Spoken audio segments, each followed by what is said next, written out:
Hi, welcome to TTM. Today we have this Polaris come in and it wanted Nano Ceramic installed for heat rejection because he's going to be using this at his ranch. Not a lot of lights out there, so he needed visibility through the back, so he went 55% of the back. It came out really good, and it was just another day today here at TTM.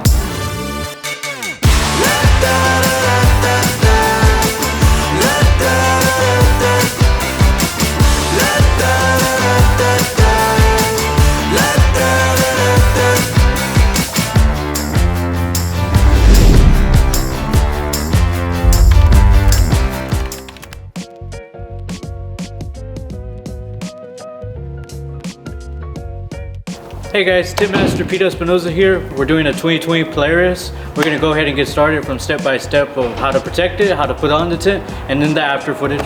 The protection to cover the panels. Put it up right here, the Polaris 2020, it's a Ranger. We have the plot for it. I'm currently doing the driver door, so let's hit plot, it's gonna print it out. We do utilize a plotter here due to the fact that we do not like cutting on the glass. So we're reducing the scratches on your automobile.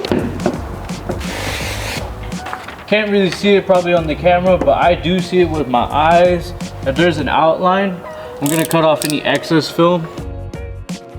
All right, just readjusting it right here, kind of getting it to that frame where you would want it. I know it's a pre-cut, but still you can overlap it. I'm not going to, but you can overlap it to get that nice fall on it. I like using my Tint Wiz one that has an angle on it, so I can get this and just push out any excess water on the top frame. I'm gonna get my sledgehammer and I'm gonna push out a good amount of water now. Now I'm pushing out a good amount of water, keeping the blade at an angle so I could overlap. I like calling it farming. I'm farming right now. Overlapping any excess water, boom.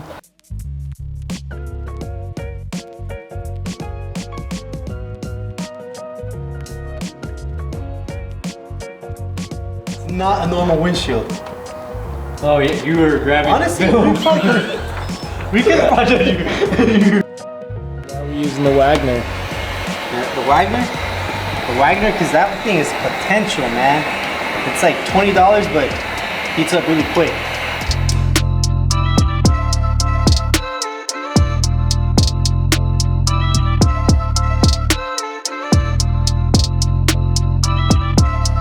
Trim it a little on the inside just because the pattern was a little big. It's just all windshields are made differently too, so I mean the pattern could have been good, it's just the seal on this windshield could have been a little different than the other ones. Guys, Tint Master Pete here. We have our solar meter reading and our heat lamp. We're going to be doing our heat rejection to kind of finish out this Polaris that we're working on. The higher the number, the higher the units means the hotter it is. The lower the units, that means the more heat rejection that we're getting. So we are reading a really high 1300 units for the heat rejection. Let's go ahead and slowly bring it over here. And now we're reading in the low 15 to 12. Heat rejection. He wasn't too worried about the privacy, so he got heat rejection installed today. So what we did was go 55% in the back. Now on the side windows he went 20% Nano Ceramic, and then on the windshield he went 70% Nano Ceramic because like I said, he wants the heat rejection, but he wants the visibility. But other than that, it came out really good, and it was just another day today here at TTM.